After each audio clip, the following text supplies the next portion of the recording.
के इलाके सेरेहॉन में कोयले की कान में साइंटिस्ट और पैलियोंटोलॉजिस्ट की एक टीम जमीन की गहराई में खुदाई कर रही थी। क्योंकि ये कोयले की कान असल में 6 करोड़ साल पुराने रेन फॉरेस्ट की वजह से बनी थी। इसी वजह से वो लोग इसमें पुराने जमाने के पौधों और जानवरों के रिमेन्स तलाश कर रहे थे। ये जगह दुनिया से छुपे हुए एक मिस्टीरियस पास्ट का हिस्सा थी, जिसे जमीन ने अपनी लेयर्स के अंदर छुपा रखा था। खुदाई के दौरान एक्सपर्ट्स को चट्टानों की गहराई में से एक अजीब सी चीज मिलती है। जब उस पर से मिट्टी हटाई गई तो ये कुछ और नहीं बल्कि एक हड्डी थी। किसी ने कहा ये क्रोकोडाइल की हड्डी है, कोई इसे कछुए की हड्डी कहने लगा तो कोई इसे पुराने दरख्त का तना मान रहा था। पर इसी हड्डी ने बाद में साइंस को एक ऐसी दुनिया की सैर कराई जहां अब तक का सबसे बड़ा सांप रहता था, टाइटनोबोआ। ये कोई आम सांप नहीं बल्कि आज के ग्रीन एनाकोंडा से 10 टाइम्स ज्यादा भारी और एक पैसेंजर बस से भी ज्यादा लंबा था। ये इतना भारी सांप था कि अगर ये जमीन पर रेंगना शुरू करे तो अपने ही वजन से मर जाए। तो आखिर फिर ये रेंगता कहाँ पर था? एक मामूली हड्डी ने एक्सपर्ट्स को अमेज़न के उस इतिहास में पहुंचा दिया जहां का नक्शा ही बिल्कुल अलग था। टाइटनोबोआ की इस जिसामत की असली वजह क्या थी, ये शिकार कैसे करता था और आखिर ऐसा क्या हुआ कि अमेज़न के जंगलात में इसकी बादशाहत का खात्मा हो गया। ज़मीन टाइटनोबोआ की दरियाफ्त कोई अचानक होने वाला वाकया नहीं था, बल्कि ये सिलसिला 1994 में शुरू हुआ। एक लोकल जियोलॉजिस्ट हेनरी गार्सिया ने सेरेहॉन की कान में एक अजीबो गरीब चीज देखी जो किसी दरख्त की टहनी का हिस्सा मालूम होता था। उस वक्त किसी ने इस पर ज्यादा अटेंशन नहीं दी और इसे स्पेशल बॉक्स में डालकर रख दिया गया। तकरीबन एक दहाई बाद साल 2002 में एक और जियोलॉजिस्ट फेबियानी हेरेरा को भी यहाँ से वैसा ही एक फॉसिल मिला। इन जियोलॉजिस्ट का असल मकसद पेलियोसीन फ्लोरा पर रिसर्च करना था ताकि ये पता लगाया जा सके कि दुनिया के पहले ट्रॉपिकल रेन फॉरेस्ट कैसे दिखते थे। इस कहानी में असल मोड़ 2007 में आया जब इन फॉसिल्स को Florida museum of natural history में पहुंचाया गया। वहां मालूम पड़ा कि ना ये दरख्त की टहनी है, ना इसका स्ट्रक्चर मगरमच्छ की रीढ़ की हड्डी से मैच करता है। पर जब उन्होंने इसकी बनावट को आज के एनाकोंडा और पाइथन की हड्डियों से कंपेयर किया तो हैरत की इंतहा न थी। ये हड्डी एनाकोंडा की हड्डी से 3 गुना ज्यादा बड़ी और मोटी थी। इस मौके पर एक्सपर्ट्स ने इसे फौरन एक सांप की हड्डी के तौर पर पहचान लिया। आप खुद अंदाजा लगा लें, राइट साइड पर वो हड्डी है जो कोयले की कान से मिली थी और लेफ्ट साइड पर एनाकोंडा की रीढ़ की हड्डी। साइंस की दुनिया में साइज की इंपॉर्टेंस बहुत ज्यादा होती है और टाइटनोबोआ ने हर पुराने रिकॉर्ड को तोड़ दिया। एक्सपर्ट्स ने इस रीढ़ की हड्डी की मदद से सांप की लंबाई का अंदाजा लगाने के लिए मैथमेटिकल मॉडल्स का सहारा लिया। उन्होंने देखा कि सांपों में रीढ़ की हड्डी का साइज उनकी टोटल लंबाई के साथ बराबर का ताल्लुक रखता है। यानी सांप की रीढ़ की हड्डी का साइज बता सकता है कि सांप की टोटल लंबाई कितनी होगी। इन कैलकुलेशंस के जरिए मिलने वाली रीढ़ की हड्डी से सांप का जो साइज निकला वो 42 से 50 फीट था, यानी आज के एनाकोंडा से तकरीबन 2 टाइम्स ज्यादा। टाइटनोबोआ महज लंबा ही नहीं बल्कि उसकी मोटाई एक मोटे आदमी की कमर जितनी और उसकी जिसामत इतनी भारी थी कि वो एक सिडान गाड़ी जितना वजनी था, तकरीबन 1200 केजी या फिर एनाकोंडा से 10 टाइम्स ज्यादा भारी। 1.2 टन का वजन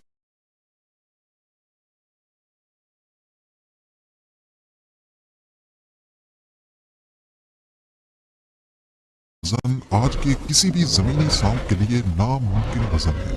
इस डिस्कवरी ने दुनिया भर में तहलका मचा दिया, क्योंकि असल में ये था सांपों का बादशाह जिसे बाद में टाइटनोबोआ का नाम दिया गया। असली सवाल ये नहीं था कि वो कितना बड़ा है, बल्कि हैरानी की बात ये थी कि वो इतना बड़ा आखिर क्यों है। आज के सांप इतने बड़े क्यों नहीं होते? इसका जवाब छुपा है मौसम में। जी हाँ, सांप एक्टोथर्मिक यानी ठंडे खून वाले जानवर होते हैं। इंसान अपना बदन गर्म रखने के लिए अंदर से गर्माइश पैदा कर सकता है, मगर सांप अपनी गर्मी के लिए माहौल के टेम्परेचर पर डिपेंड करते हैं। बायोलॉजी का एक सिंपल असूल है कि माहौल जितना गर्म होगा, ठंडे खून वाले जानवर का मेटाबॉलिज्म उतना ही तेज चलेगा। तेज मेटाबॉलिज्म का मतलब है ज्यादा ताकत, ज्यादा खाना हजम कर पाना, तेजी से बढ़ना और बड़े जिस्म को बर्दाश्त कर पाना।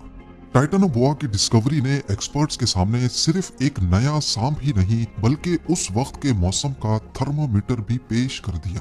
टाइटानोबोआ की ये जायंट बॉडी इस बात का जीता जागता सबूत थी कि 6 करोड़ साल पहले उस वक्त कोलंबिया के इस माहौल का टेम्परेचर आज से कहीं ज्यादा था।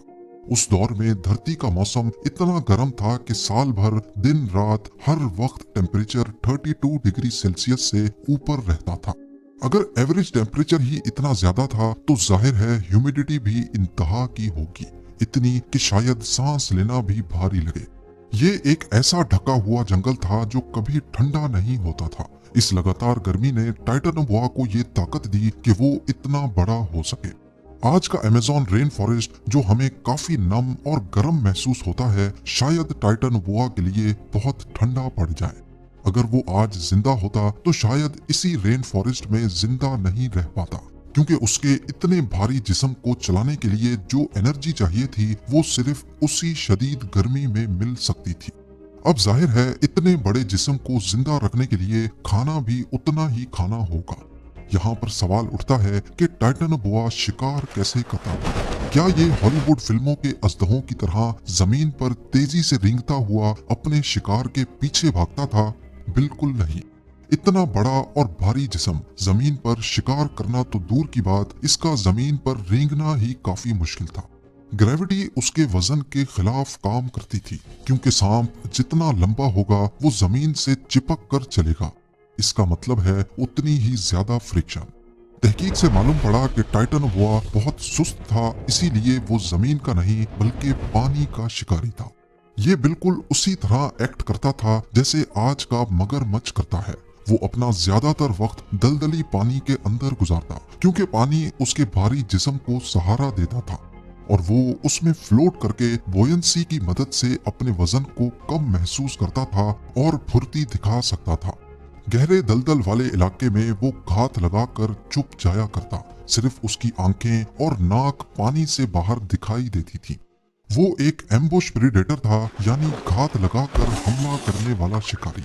वो अपने शिकार के पीछे नहीं भागता था, बल्कि लंबे वक्त तक घात में ही इंतजार करता था।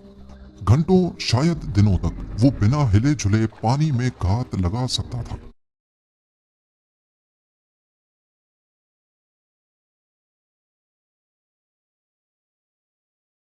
उसका जिस्म पानी के रंग में ऐसे कैमोफ्लाज हो जाता कि शिकार को उसकी मौजूदगी का एहसास तक ना होता।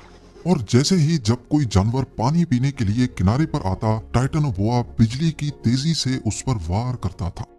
साइंटिस्ट ने बायोमैकेनिकल मॉडल्स के जरिए अंदाजा लगाया है कि जब टाइटानोबोआ अपने शिकार को जकड़ता था तो वो लगभग 400 psi से भी ज्यादा प्रेशर डालता था।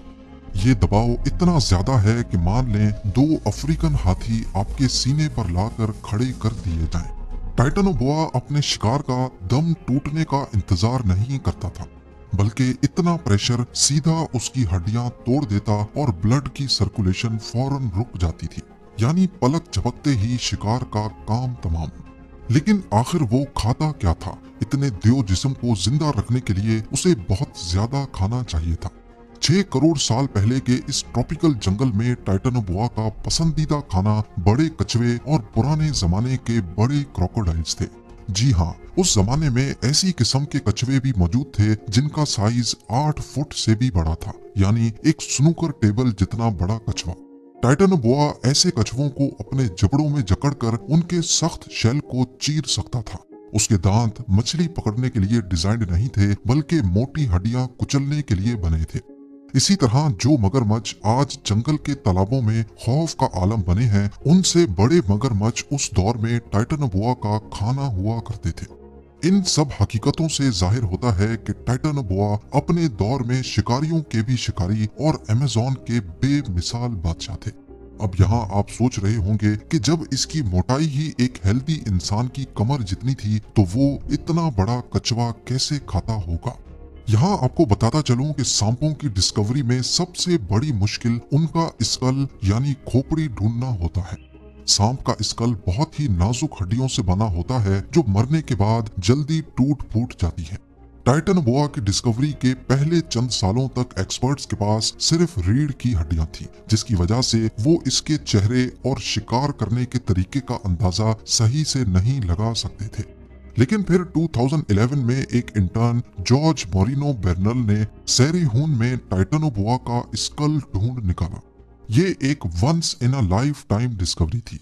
इस स्कल ने साबित किया कि उसका जबड़ा एनाकोंडा की तरह डिसलोकेट हो सकता है, जिससे वो अपने सर से 3 गुना बड़ी चीज आसानी से निगल सकता था।